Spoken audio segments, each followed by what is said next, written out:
ನಾನು ಸುಮಾರು 3 ವರ್ಷಗಳ ಕಾಲ ಕೋಲಾರ ಜಿಲ್ಲಾ ಉಸ್ತುವಾರಿ ಸಚಿವನಾಗಿ ನಾನು ಕೆಲಸ ಮಾಡಿದೆ. ಅದಾದ ನಂತರ ನಮ್ಮ ಮುಖ್ಯಮಂತ್ರಿಗಳಾದ ಶ್ರೀ ಡಿ ಕೆ ಶಿವಕುಮಾರ್ ಅವರು ನನಗೆ ಆದೇಶ ಮಾಡಿದ್ದಾರೆ, ನೀನು ಇನ್ಮೇಲೆ ಚಿಕ್ಕಬಳ್ಳಾಪುರದ ಉಸ್ತುವಾರಿ ಸಚಿವನಾಗಿ ಕೆಲಸ ಮಾಡಬೇಕು ಅಂತ ಹೇಳಿ. ಅದ್ರ ಪ್ರಕಾರ ಇವತ್ತು ನಾನು ಈ ಪ್ರಗತಿ ಪರಿಶೀಲನಾ ಸಭೆಗೆ ಬಂದಿದ್ದೇನೆ. ನನಗೆ ಮೊದಲಿನ ಮೇಲ್ನೋಟಕ್ಕೆ ಇಡೀ ಜಿಲ್ಲೆಯಲ್ಲಿ ಎಲ್ಲ ಅಧಿಕಾರಿಗಳು ಉತ್ತಮವಾಗಿ ಕೆಲಸ ಮಾಡಿದ್ದಾರೆ ಅಂತ ಅನಿಸ್ತಾ ಇದೆ. ಅವರ ಕೆಲಸಕ್ಕೆ ನಾನು ಶ್ಲಾಘನೆಯನ್ನ ಕೊಡ್ತೀನಿ. ಮತ್ತೆ ಅವ್ರಿಗೆ ಯಾವುದೇ ಸಹಕಾರ ಬೇಕು ಅಂದ್ರೂ ನಾನು ಅವ್ರ ಜೊತೆ ಇದ್ದು ಚಿಕ್ಕಬಳ್ಳಾಪುರ ಜಿಲ್ಲೆಗೆ ಏನೇನು ಅನುಕೂಲಗಳಾಗಬೇಕು ಆ ಎಲ್ಲ ಅನುಕೂಲಗಳನ್ನ ಮಾಡ್ಲಿಕ್ಕೆ ನಾನು ಪ್ರಾಮಾಣಿಕವಾದ ಪ್ರಯತ್ನವನ್ನು ಕೊಡ್ತೇನೆ ಅಂತ ನಾನು ನೋಡಿ. ಇವತ್ತು ಜಿಲ್ಲೆಯಲ್ಲಿರುವಂತಹ 8 ತಾಲೂಕುಗಳಲ್ಲಿ ಬರ ಇದೆ, ಮಳೆಯ ಕೊರತೆ ಇದೆ. ಕೆಲವಷ್ಟು 4.5% ಮಳೆ ಆಗಿದೆ.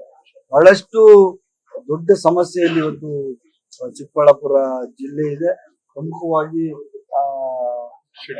ನಮ್ಮ ಜಾನುವಾರುಗಳಿಗೆ ಮೇವಾಗ್ಲಿ ಮತ್ತೆ ಜನಗಳಿಗೆ ಕುಡಿಯೋ ನೀರಿನ ವ್ಯವಸ್ಥೆ ಆಗಲಿ, ಇದಕ್ಕೆ ಸರ್ಕಾರ ದುಡ್ಡು ಕೊಟ್ಟಿದೆ. 1 ಕೋಟಿ 1 ಕಾನ್ಸೆಪ್ಟ್ ದುಡ್ಡಿಗೆ ಯಾವುದೇ ಕೊರತೆ ಇಲ್ಲ. ಸುಮಾರು 1,25,00,000 ರೈತರಿಗೆ ವಿಮೆಯನ್ನು ಸಹ ಮಾಡಿದೀವಿ. ಸರ್ಕಾರ ಕೈ ಮೀರಿ ನಮ್ಮ ರೈತರು, ನಮ್ಮ ಸಹೋದರರಿಗೆ ಒಳ್ಳೇದಾಗ್ಲಿ ಅಂತ ಹೇಳಿ ಅವ್ರ ಪರವಾಗಿ ಇಡೀ ಜಿಲ್ಲೆಯಾದ್ಯಂತ ನಾವು ಹಲವಾರು ಯೋಜನೆಗಳನ್ನ ತಗೊಂಡಿದ್ದೀವಿ. ಬೆಳೆ ವಿಮೆ ಆಗ್ಬೋದು, ಅವ್ರಿಗೆ ಬೀಜ ಉತ್ಪತ್ತಿ ಮಾಡ್ಲಿಕ್ಕೆ ಕೊಡೋದಾಗ್ಬೋದು, ಮತ್ತೆ ನೀರಿನ ವ್ಯವಸ್ಥೆ ಆಗ್ಬೋದು, ಕುಡಿಯೋ ನೀರಿನ ವ್ಯವಸ್ಥೆ ಆಗ್ಬೋದು, ಮತ್ತೆ ಮೇವಿನ ಸಮಸ್ಯೆ ಆಗ್ಬೋದು, ವಿದ್ಯುತ್ ಶಕ್ತಿ ಬಹಳ ಇಂಪಾರ್ಟೆಂಟ್. ರಾತ್ರಿ ಸಮಯದಲ್ಲಿ ಸುಮಾರು 3 ಗಂಟೆ, 4 ಗಂಟೆ 7ರಿಂದ 8 ಗಂಟೆಗಳ ಕಾಲ ಅವರ ಪಂಪ್ಸೆಟ್ಗಳಿಗೆ ನೀರು ಕೊಡಬೇಕು ಅಂತ ಹೇಳಿದ್ವಿ. ಆದ್ರಿಂದ ಇದು ರೈತ ಪರವಾಗಿ ನಮ್ಮ ಸರ್ಕಾರ ಇದೆ. ಡಿ ಕೆ ಶಿವಕುಮಾರ್ ಅವರ ಸರ್ಕಾರ, ನಮ್ಮ ಸರ್ಕಾರ ಯಾವತ್ತು ರೈತರ ಪರ ಇರುವಂತದ್ದು. ಎಲ್ರಿಗೂ ಒಳ್ಳೇದಾಗಲಿ ಅಂತ ನಾನು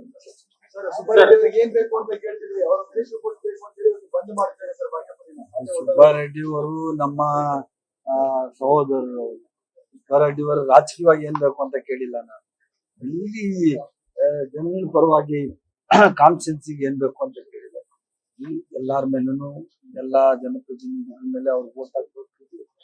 ಇದು ನನ್ನ ಕಾನ್ಸ್ಟಿಟ್ಯೂನ್ಸಿ ಇರ್ತದೆ, ನಮ್ಮ ಮಿನಿಸ್ಟರ್ ಸುಬ್ಬಾರೆಡ್ಡಿ ಅವ್ರು ಇರ್ತದೆ, ನಮ್ಮ ಪ್ರದೀಪ್ ಇರ್ತದೆ, ನಮ್ಮ ಪುಟ್ಸಾಮಣ್ಣ ಇರ್ತದೆ. ಎಲ್ಲರಿಗೂ ಅದು ಇಟ್ಸ್ ಕ್ವೈಟ್ ನ್ಯಾಚುರಲ್.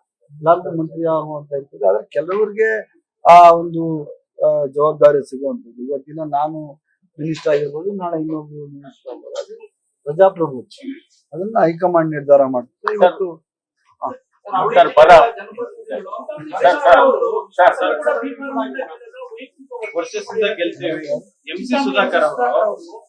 ಇಲ್ಲ, ಅದು ನೋಡಿ, MC ಸುಧಾಕರ್ ಅವರ ವೈಯಕ್ತಿಕ ಅಭಿಪ್ರಾಯ.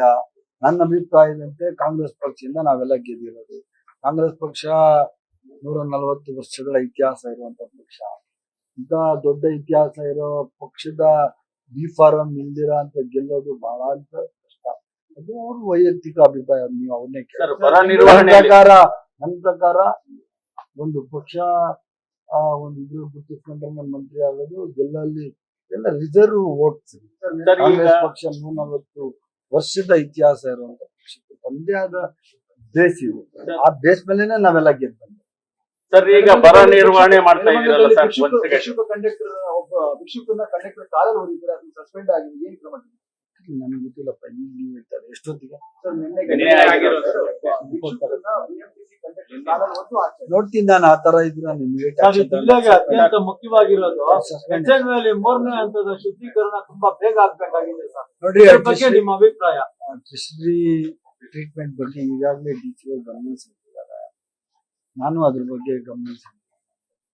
ಈಗ ಈ ಜಿಲ್ಲೆಗೆ ಸೆಕ್ರೆಟರಿಗಳಾಗಿ BWS ಚೇರ್ಮನ್ ಇದ್ದಾರೆ ಮಂಜುಳಾ.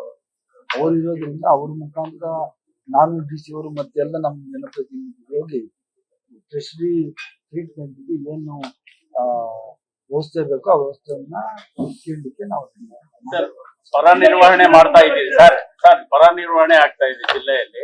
ಆದ್ರೆ ರೈತರು ಮತ್ತೆ ಕೃಷಿ ಕಾರ್ಮಿಕರು ಅವ್ರಿಗೆ ಬದಲಿ ಉದ್ಯೋಗ ಅಥವಾ ಅವರು ಆದಾಯದ ಮೂಲಗಳನ್ನ ಏನ್ ಮಾಡ್ಕೊಡ್ತಾ ಇದ್ರು? ಹದಿನೈದು ಮೂಲಗಳು ಈಗ ರಾಮ್ಜಿ ಮಾಡ್ತಾ ಇದೀವಿ, ಬಿ ರಾಮ್ಜಿ ಮಾಡ್ತಾ ಇದೀವಿ. ಅದ್ರ ಜೊತೆಗೆ ನೀರು, ಕುಡಿಯೋ ನೀರಿಗೆ ಹೇಳ್ತಾ ಇದೀವಿ. ಇದು ಎಲ್ಲದಕ್ಕಿಂತ ಹೆಚ್ಚಾಗಿ ಸರ್ಕಾರ 5 ಮಹತ್ವಾಕಾಂಕ್ಷಿ ಯೋಜನೆಗಳು ಕೊಟ್ಟಿದೆ.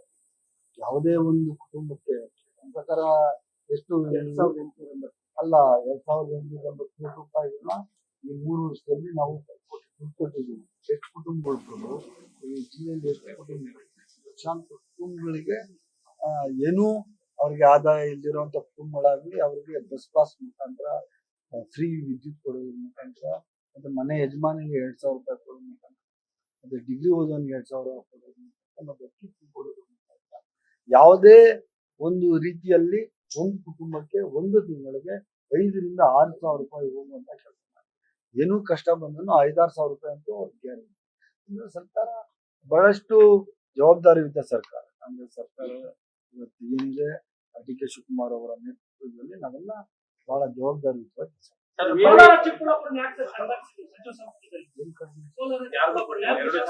ಬಹಳ ಜಿಲ್ಲೆಗಳು ಕೊಟ್ಟಿಲ್ಲ. ನಾಟ್ ಓನ್ಲಿ ಕೋಲಾರ, ಮತ್ತೆ 8-9 ಜಿಲ್ಲೆ ನೀವೇ ಹೇಳ್ತಾ ಇದ್ದೀವಿ. 8-9 ಜಿಲ್ಲೆಗಳಿಗೆ ಇವಾಗ ಎಷ್ಟು ದಿನ ಕೊಟ್ಟಿದ್ರು ಸುಧಾಕರ್ ಅವರು ಮಿನಿಸ್ಟರ್ ಆಗಿದ್ರು. ಈಗ ಬೇರೆ ಜಿಲ್ಲೆಗಳಿಗೂ ಅವಕಾಶ ಮಾಡಿಕೊಡ್ಬೇಕಾಯ್ತು. ಮುಂಚೆ ಒಂದು 5-6 ಜಿಲ್ಲೆಗಳಿಗೆ ಅವಕಾಶ ಸಿಕ್ಕಿರಲಿಲ್ಲ. ಆ ಜಿಲ್ಲೆಗಳಿಗೆ ಅವಕಾಶ ಕೊಟ್ಟಿದ್ರಿಂದ ಸಿಕ್ಕ ಕಡೆಗಣಿಸೈತೆ ಅಂತ ಯಾವತ್ತೂ ತಿಳ್ಕೊಬಾರ್ದು. ಡಿಸ್ಟ್ರಿಕ್ಟ್ ಮಿನಿಸ್ಟ್ರು ಇದ್ದಿದ ತಕ್ಷಣ ಕಡೆಗಣಿಸೈತೆ ಅಂತ ಅರ್ಥ. ಯಾರನ್ನು ಏನು ಕಡೆಗಣಿಸಿಲ್ಲ.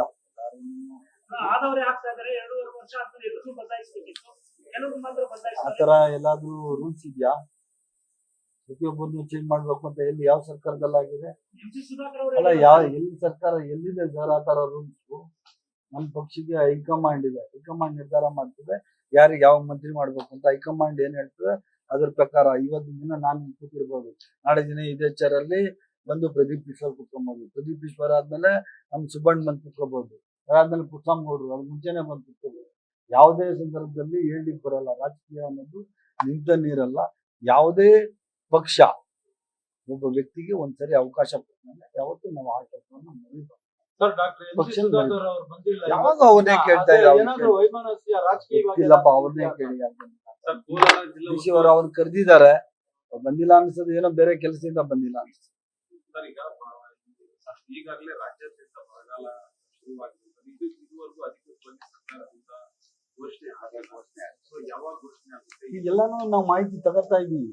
ಈಗ ಮಳೆ ಆಗಿಲ್ಲ ಅಂತ ಈಗ ತಾನೇ ಎಲ್ಲ ಬಂದಿರೋದು ರಿಪೋರ್ಟ್ ಎಲ್ಲ ಮಾಹಿತಿ ತಗೋತಾ ಇದೀವಿ.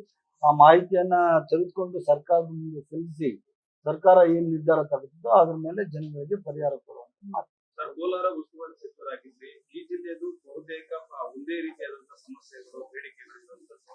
ಉಸ್ತುವಾರಿ ಸಚಿವರು ತಮ್ಮಿಂದ ಚಿಕ್ಕಬಳ್ಳಾಪುರ ಜನ ಏನಿದೆ ನೋಡಿ, ಈ ಕೋಲಾರ ಮತ್ತೆ ಚಿಕ್ಕಬಳ್ಳಾಪುರ ಅವಿಭಾಜ್ಯ ಜಿಲ್ಲೆ ಆಗಿದ್ದಂಥದ್ದು ಮುಂಚೆ. ಅದಾದ್ಮೇಲೆ ಕೋಲಾರ ಮತ್ತೆ ಚಿಕ್ಕಬಳ್ಳಾಪುರ ಬೇರೆ ಆಗಿದೆ. ನಾನು ಯಾವತ್ತೂ ಜಿಲ್ಲೆಯ ಅಭಿವೃದ್ಧಿಗೆ ನಾನು ಕೆಲಸ ಮಾಡ್ತೀನಿ. 3 ವರ್ಷಗಳ ಕಾಲ ನಾನು ಏನು ಕೋಲಾರ ಜಿಲ್ಲೆಯಲ್ಲಿ ಇದ್ದೆ, 1,000 ಕೋಟಿ ರೂಪಾಯಿಗಳ ಅನುದಾನವನ್ನು ತಗೊಂಡೋಗಿ ಎಲ್ಲಾ ಕಾನ್ಸ್ಟಿಟ್ಯೂನ್ಸಿಗೆ ಅಲ್ಲಿ ಕೆಲಸ ಮಾಡಿರುವಂಥದ್ದು. ಅದೇ ಕೆಲಸವನ್ನ ನಾನು ಚಿಕ್ಕಬಳ್ಳಾಪುರ ಜಿಲ್ಲೆಗೂ ಸಹ ನನ್ನ ಕೈ ಮೀರಿ ಕೆಲಸ ಮಾಡಿ ಇಲ್ಲಿನ ಜನಗಳಿಗೆ ಒಳ್ಳೇದಾಗ್ಲಿ ಅಂತ ಹೇಳಿ ನಾನು ನಮ್ಮ MLA ಗಳು ಎಲ್ಲರ ಜೊತೆ ಸೇರಿ ಕೆಲಸ ಮಾಡಲಿಕ್ಕೆ ಬಯಸ್ತೀನಿ.